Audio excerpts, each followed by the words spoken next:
Ladies and gentlemen, I got the keys to victory and key matchups. That is only on Locked On Gators.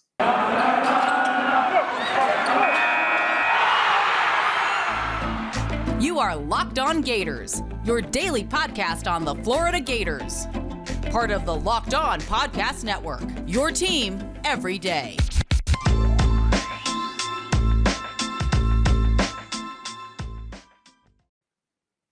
Hello and welcome to another episode of Locked On Gators, part of the Locked On Podcast Network, your team every day.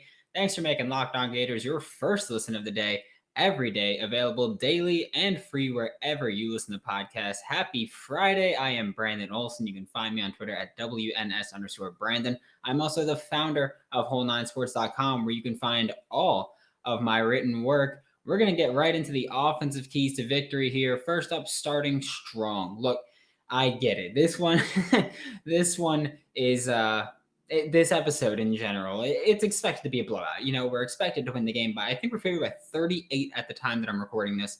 Starting strong is a very important thing because, yes, it's expected to be a blowout, but do you want to guarantee that blowout?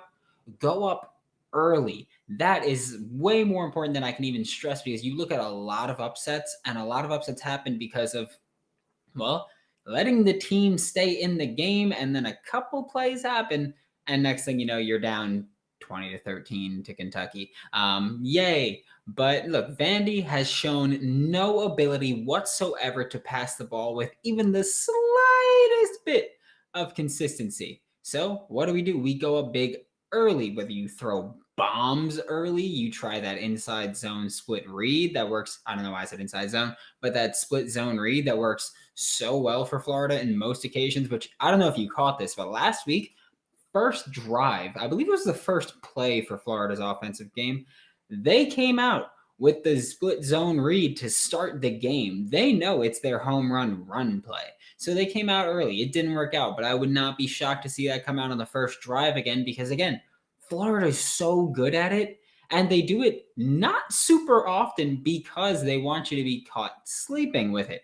So if we go up early, we go up big. It's as simple as that, because, I mean, I'll get into forcing Vanderbilt to throw the ball later, but that's a very important thing where Vanderbilt's shown they just die once they go down big. It's as simple as that. They roll over and die. If they want to throw the ball, it's going to be a show for them. So, you know, start strong. That's a huge key for this offense to get going early. Big throw bombs. I don't care what you do. I don't care who's throwing it. Throw a bomb. Just start the game off with a fuck. Ooh, that one almost came out. Just start the game with a bomb, a play action shot. I don't care what happens. Just let that thing sing and let it fly. Next is taking care of the football, though. And I get those kind of contradict each other, you know, throwing bombs and taking care of the football.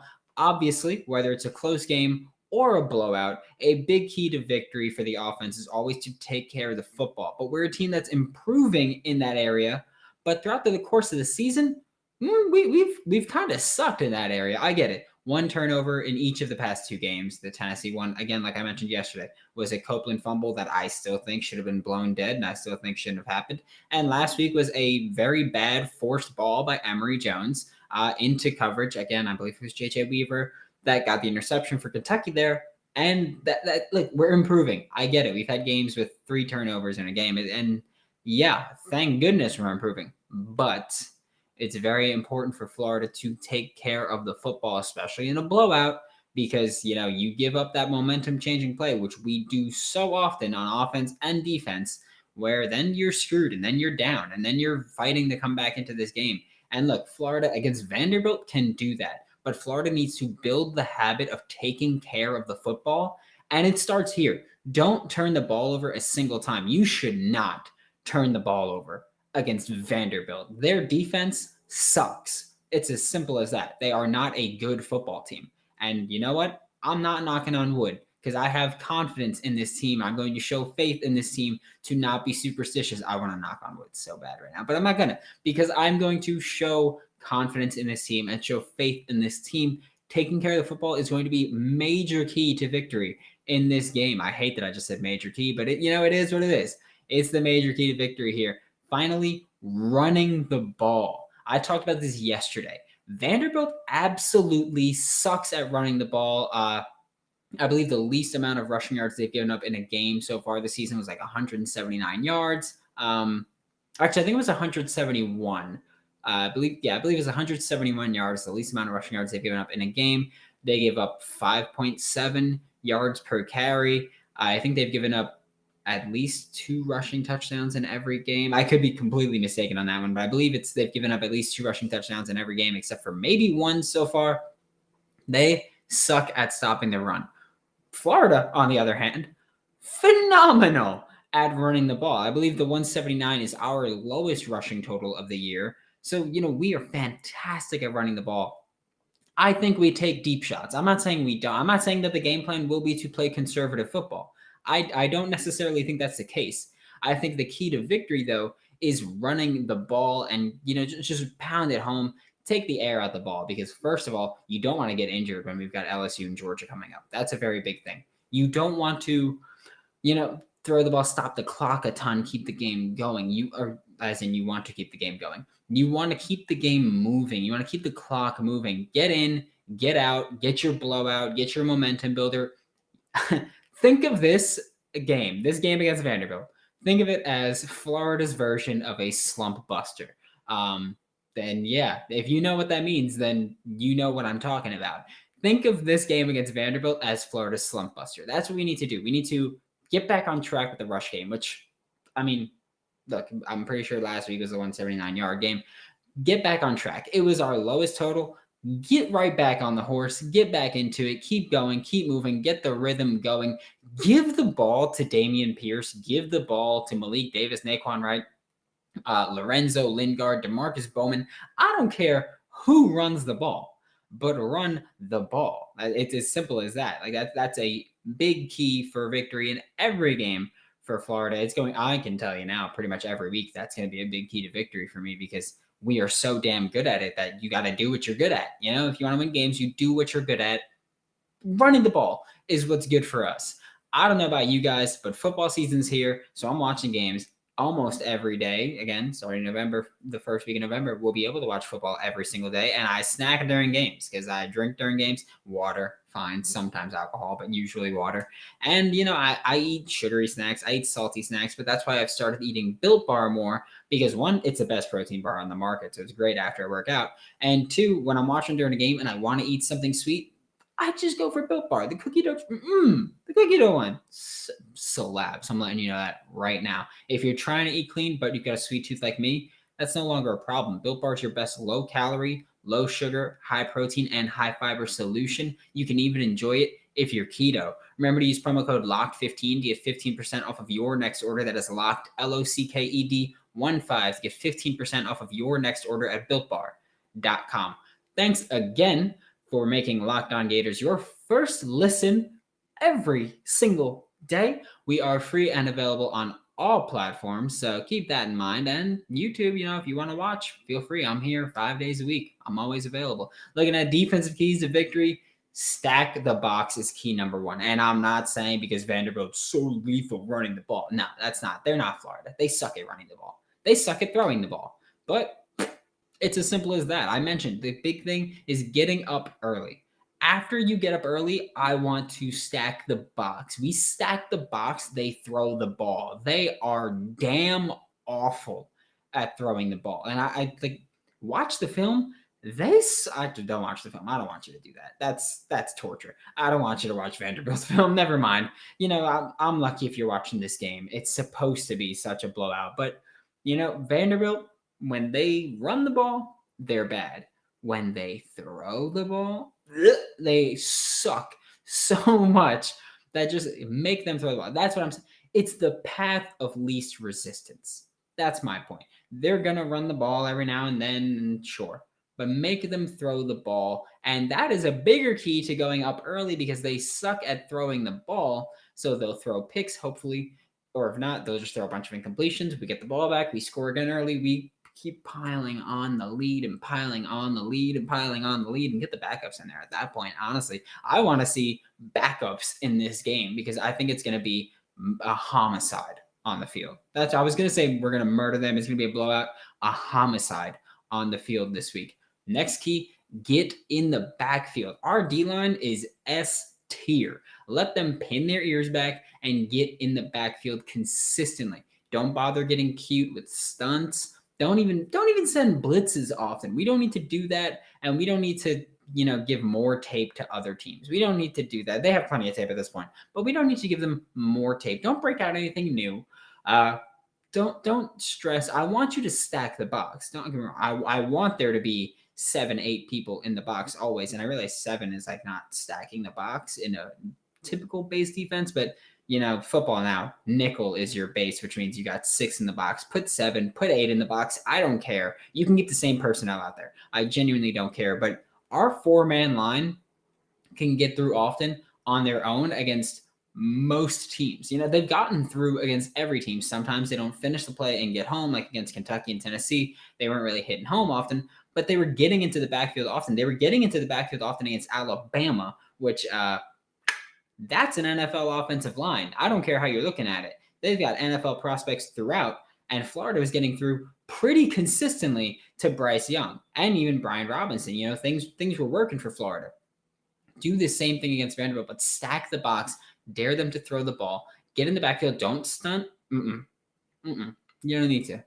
Don't blitz. You don't need to. And I don't know if you guys watched, but last week, Florida tried bringing out the blitz a bit, and they weren't really hitting home with that. I think we're one of those teams where we're better when we just send 4 guys at the quarterback, even 3 guys at the quarterback. I believe it was Daquan Newkirk last week had a sack when we were rushing 3. Just send 3 guys. It's fine. We have a very good defensive line where if you commit a little bit more to coverage, that's better for the defensive line overall. So that's why it's like, yeah, just send our 4. We stack the box, but we still get pressure with 4.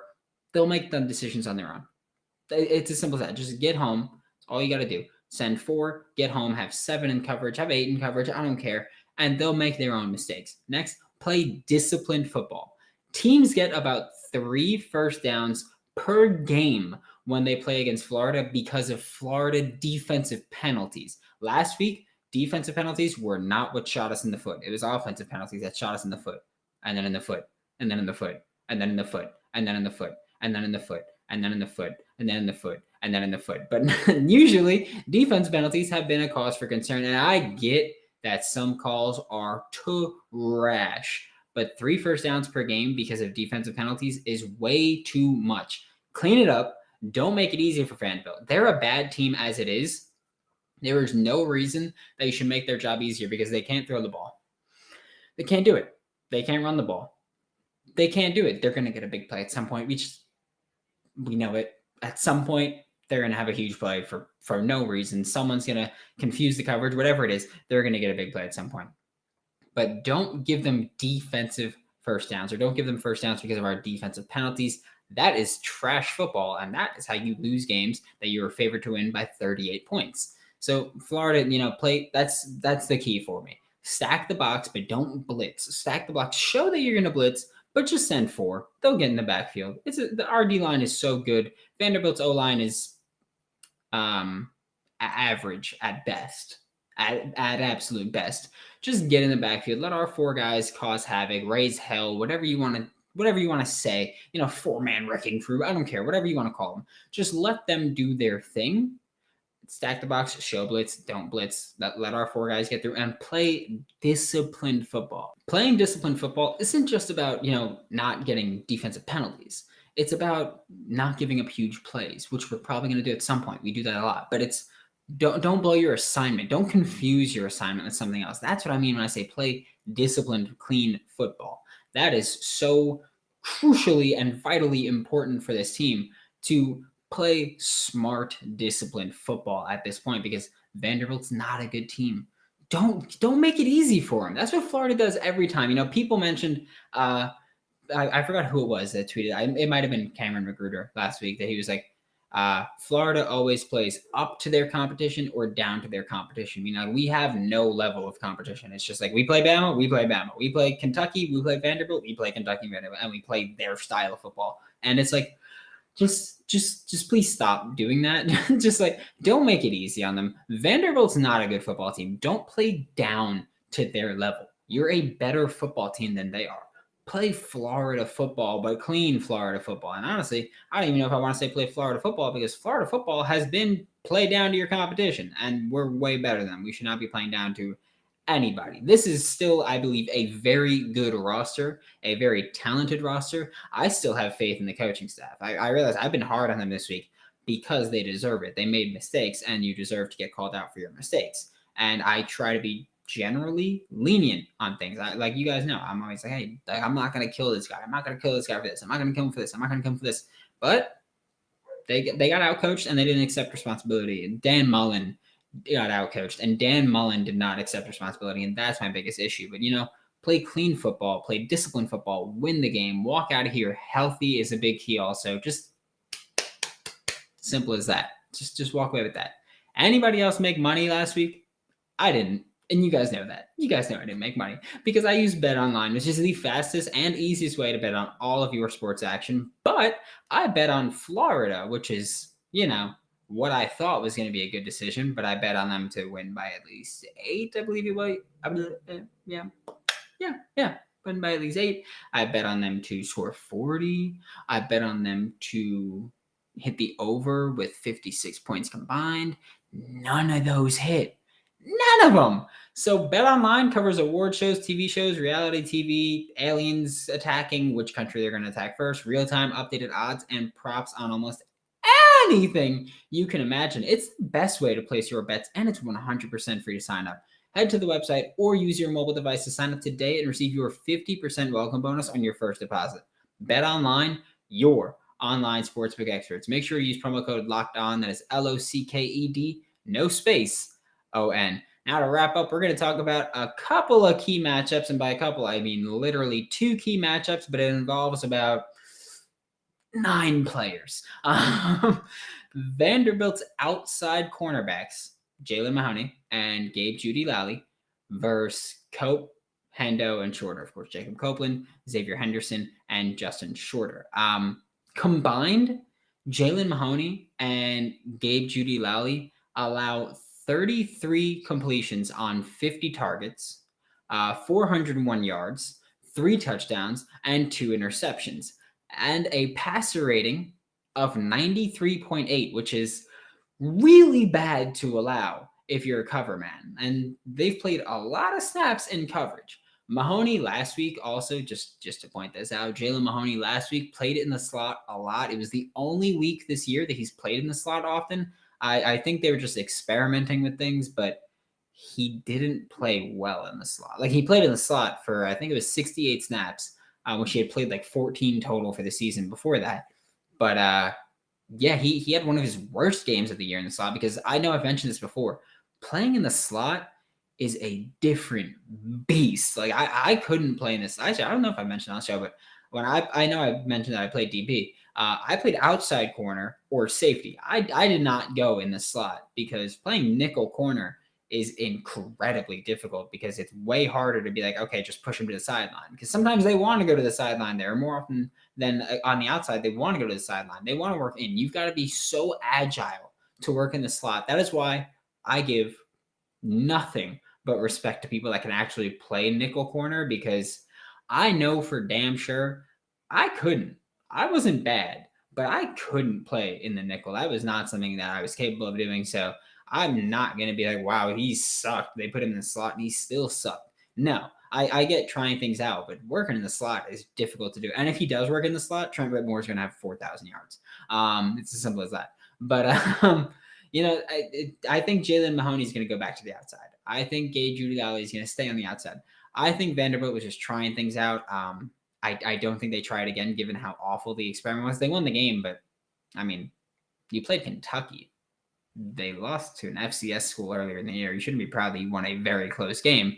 Part of that being because Jalen Mahoney was in the slot and was getting cooked. I think he got targeted 7 times, gave up 5 completions. So he got roasted. Next up is Florida's running backs versus Vanderbilt defenders.